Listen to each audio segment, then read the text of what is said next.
You're up, Nico.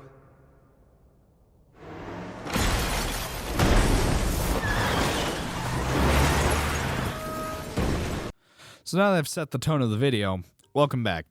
Last time we talked about Super Metroid, which, in all fairness, was a lot of fun, but it got me thinking, what's more fun than exploring an entire planet and getting upgrades along the way to become strong enough to fight a giant dragon?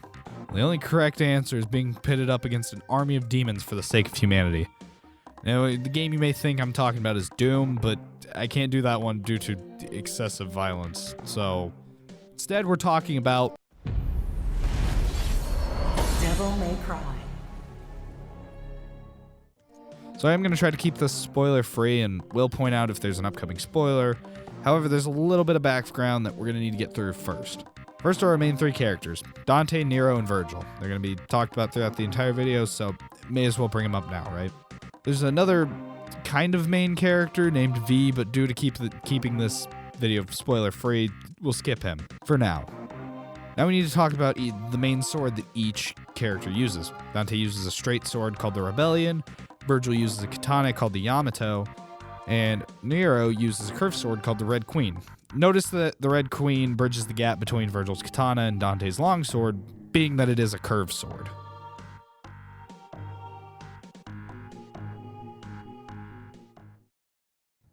This is another game that has a lot of good about it and very little bad. So let's get into the meat and potatoes, shall we?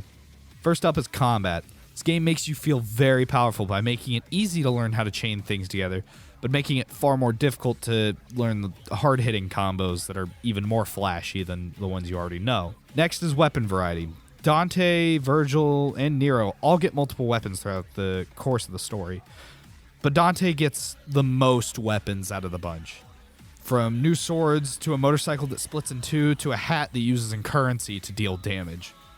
He gets a lot of different weapons, so it's hard to pick from just one. Even though Virgil kind of sticks to his main Yamato katana, he even gets a new weapon called the Beowulf. It's a pair of demon gauntlets and demon boots that allows you to literally throw hands with the demons.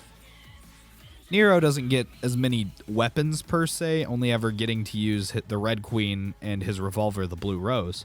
However, Nero is missing his right arm due to an unknown demon cutting it off. This demon can be inferred to be Virgil due to Nero's severed arm becoming the Yamato. However, it's not explained if it is Virgil or not. But since Nero is missing his arm, one of his work partners, Nico, has assigned several synthetic arms called Devil Breakers for Nero to use. From shocking every enemy in front of you to being a rocket that you can ride like a skateboard, every Devil Breaker has a different function. The final good thing I would like to talk about is the music. Oh my god, the music. I'm just going to let it talk for itself, so here you go.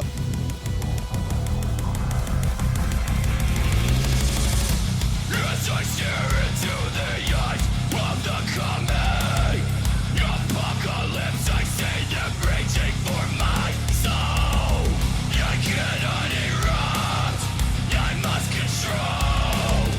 I cannot erupt, I must explode. Funny how the mind tries to sink me deeper. All of these thoughts running through my head, all the fire things burning red. Frustration is getting bigger, bang, bang, bang. Pull my devil trigger, embrace the darkness that's within me. No hiding in the shadows. I am the storm that is approaching.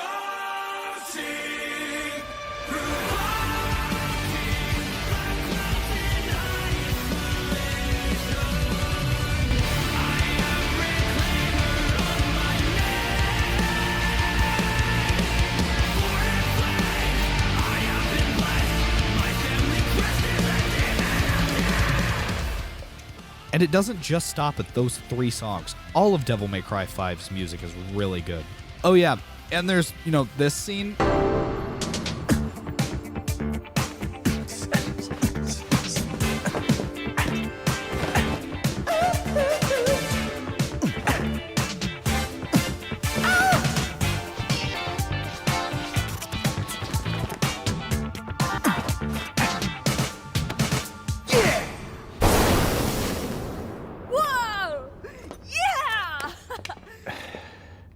I'll take that. With all good things come bad things.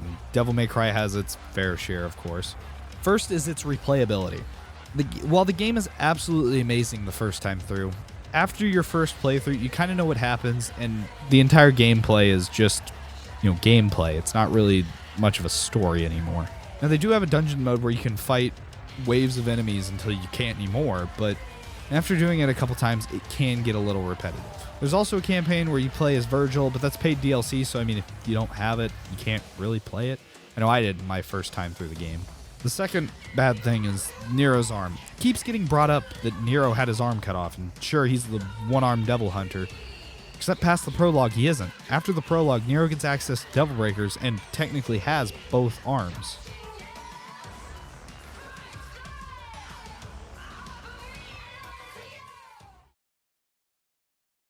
And then last but not least is the ugly. Again, the ugly just means that it's not necessarily bad, but not necessarily good. Just weird. First is the game's shops. In-game, you use red orbs to unlock different combos for different equipment instead of buying an upgrade that adds more damage. As per usual, this isn't bad. I actually think it's a good thing. This makes it so you never feel underpowered if you can't buy key upgrades. So if you miss a couple upgrades before a boss, then you'd be out of it. But with this game, you don't. You always stay at the same power. The second weird thing also involves the shop. It's how you get to the shop. Or more so, how the shop gets to you. The shop is a van driven by your business partner, Nico, who sells you, Devil Breakers. But she finds you whenever you call her, and then she just kind of shows up. So, teleporting van's cool, I guess. The last weird thing involves the story. So if you don't want the story spoiled, just skip to here. Okay, so I think this story is a little dumb at some points. Virgil cuts off Nero's arm so that he can split his demon in human half, his demon half becoming Urizen and his human half being V. However, at the climax of the game, V absorbs Urizen and becomes Virgil again.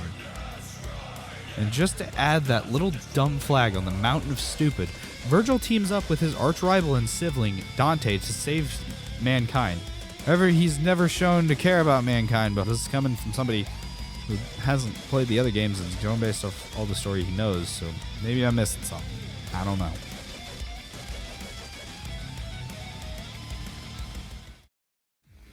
There isn't much else to say about the game, but what I can say is if you like hack and slash games, you like fast-paced games, and you just want to look cool while slaying a bunch of demons, and Doom isn't your thing, come try this game. If Doom is your thing, come try this game. Just come play this game. I cannot recommend it enough, but on that note, I'll leave you with this. This song's called Devil Trigger.